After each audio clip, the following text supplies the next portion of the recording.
गलत करोगे रोकेंगे, नहीं मानोगे ठोकेंगे। एक कानून है।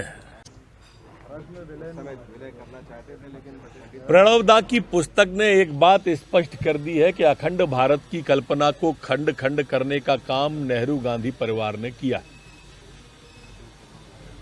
नेपाल एक हिंदू राष्ट्र था, बहुसंख्यक थे, और नेहरू गांधी परिवार तुष्टीकरण की नीति पर जीवन भर चला।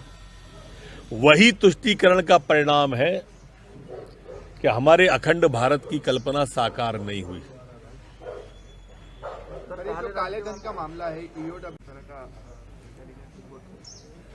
रिपोर्ट पता नहीं आपको किसने दी, लेकिन नक्सली गतिविधियां सीमांत क्षेत्रों पे अगर होंगी तो हम कड़ी कार्रवाई करते हैं। पिछले महीने भी हमने 3-3 लाख की जो इनामी थी, जिन पर छत्तीसगढ़ में 5-5 लाख का इनाम था और मध्य प्रदेश सरकार ने 3-3 लाख का इनाम था, उनको मार गिराया था। और आगे भी कोई नक्सली अगर मध्य प्रदेश में कदम बढ़ाएगा तो हम मार देंगे। मैंने कहा ना कि गलत करेंगे रोकेंगे, नहीं मानेंगे ठोकेंगे। सर, कमलनाथ जी ने कहा कि जो पत्नियां हैं उनको टिकट देने में प्राथमिकता नहीं दी जाएगी। सक्रिय कमलनाथ जी कहते कुछ है और करते कुछ है। आज तक एक भी ऐसा बयान कमलनाथ जी का बताओ कि उनने जो कहा सो किया। सिंगल। कांग्रेस का जन्म ही गुटबाजी में हुआ है, उसकी रचना ही इस तरह की है कि वो गुटबाजी में, वो कोई कैडर बेस पार्टी थोड़ी है, गुट प्रधान पार्टी है। कमलनाथ गुटका, दिग्विजय गुटका, पचौरी गुटका, अजय सिंह गुटका, अरुण यादव गुटका, ये जो गुटके हैं, ये दिक्कत है। एक झटका नहीं है, अनेक झटके ममता जी को लग रहे हैं, उनकी सरकार को लग रहे हैं, ममता जी से अभिप्राय। और आधा दर्जन से ज्यादा मंत्री अनुपस्थित हैं उनकी कैबिनेट से।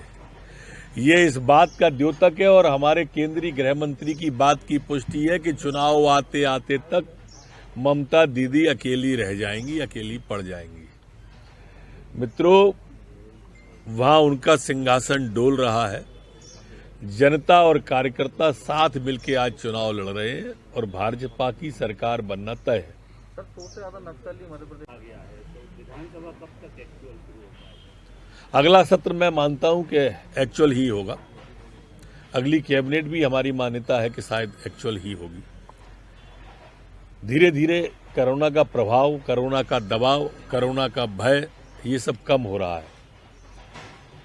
वैक्सीन आने से एक लोगों के अंदर जागरूकता के साथ साथ मॉरली बूस्ट भी हुए हैं। मोदी जी ने जो एक सफल काम किया है, जो पीड़ा आपको अखिलेश के बयान में नहीं दिखी, दिग्विजय सिंह के, शशि थरूर के ट्वीट में दिखी ना पीड़ा, कोई राष्ट्र को गौरवान्वित करने वाला काम हुआ, तो इनकी पीड़ा देखो आप कैसी हुई। क्योंकि अमेरिका और इटली से भी आगे निकल गया भारत, ये पीड़ा है। तो जो इटली के नुमाइंदे हैं, उनके जो अनुयायी हैं, उनको पीड़ा होना स्वाभाविक थी। आज पूरा का पूरे देश ने वैक्सीन आने से एक राहत की सांस ली है। एक लंबी, एक अज्ञात आशंकाओं से ग्रसित जो हमारा देश रहा था, उसने मोदी जी का स्वागत किया है। और विश्व के अंदर जो हमारे मोदी सर्वाधिक लोकप्रिय नेता के रूप में उभरे, उससे भारत माता का माथा गर्व से ऊंचा हुआ है कि यही वो व्यक्ति है जो एक दिन भारत को विश्वगुरु बनाएगा। ईवीएम पर भी सवाल कर रहे हैं। आवश्यक है, कोई भी चीज फैलना नहीं चाहिए जो बीमारी हो।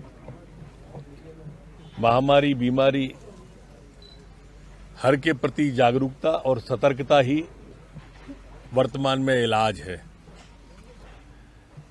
जैसे कोरोना पर सावधानी पर वो रोज चिंतित रहते थे, ऐसे इस पर है। और पत्थरबाजी को लेकर जो कानून है, मैंने कहा था जिस घर के पत्थर आएंगे उसी के पत्थर निकाले जाएंगे। समाज को तोड़ने वाली ताकत कोई भी हो, विध्वंसकारी ताकत कोई भी हो, इस मध्य प्रदेश में कानून का राज्य हम किसी को पनपने नहीं देंगे।